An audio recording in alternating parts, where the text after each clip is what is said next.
Kamar yadda kuka ji a babin da ya wuce, Nusaiba da Hafsat dai faɗa suke akan mai jama'a wato Abdulkarim.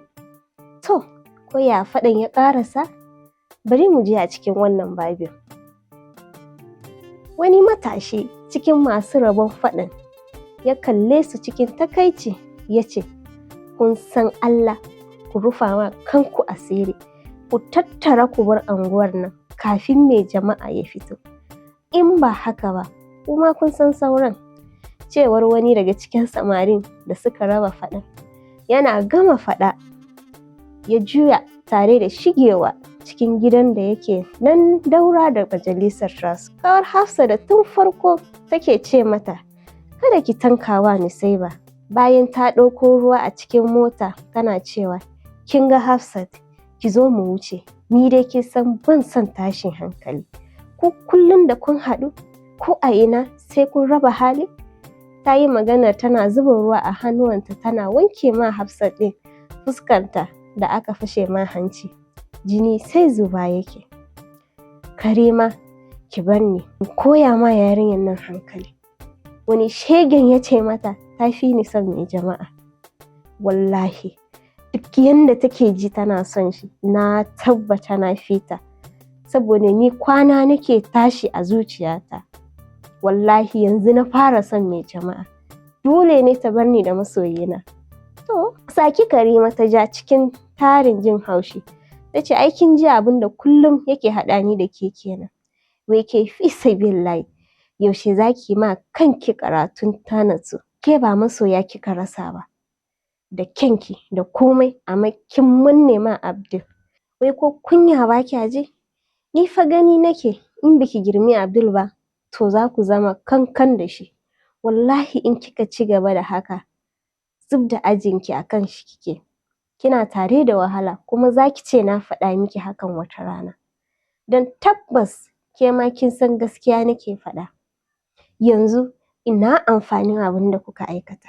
Kuna mata, ku saya dambe a kan saurayi, kuma don rashin kunya a kofar gidansu, ko kunyan tarin jama'a da ke wajen da masu wucewa ba kwa ji.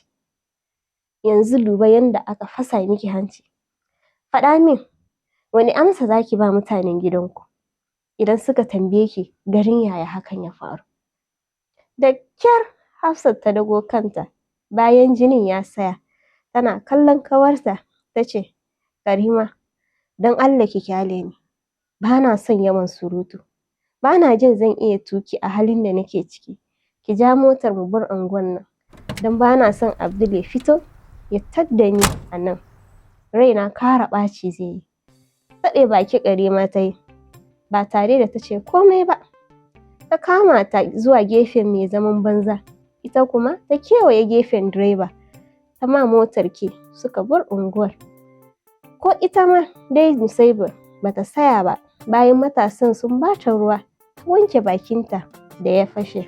Ko da Sadiq ya shiga cikin gida, kai tsaye inda ya tabbata zai samu mutumin nashi ya nufa, wato sashin hajiya Inna. Kishingiɗe kan doguwar kujerar tirisita. Ya same shi yana cin soyayyar gyaɗa.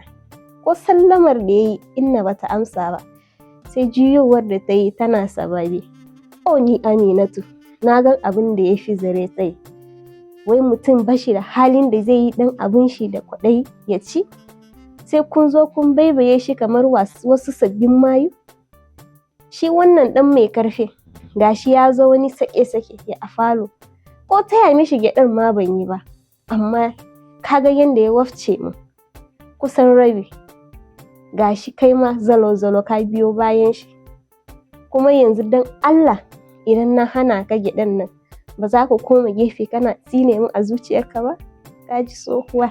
Wannan shine inda muka tsaya a wannan babi. Kakarsu mai jama'a da Sadiq tana masifanta, kusan halin jikoki in sun samu kakarsu. To, me zai faru? Ko me ya kai Sadiq cikin gida? Ba mu sani ba. Ku biyo mu a wani babi domin mu ji labari.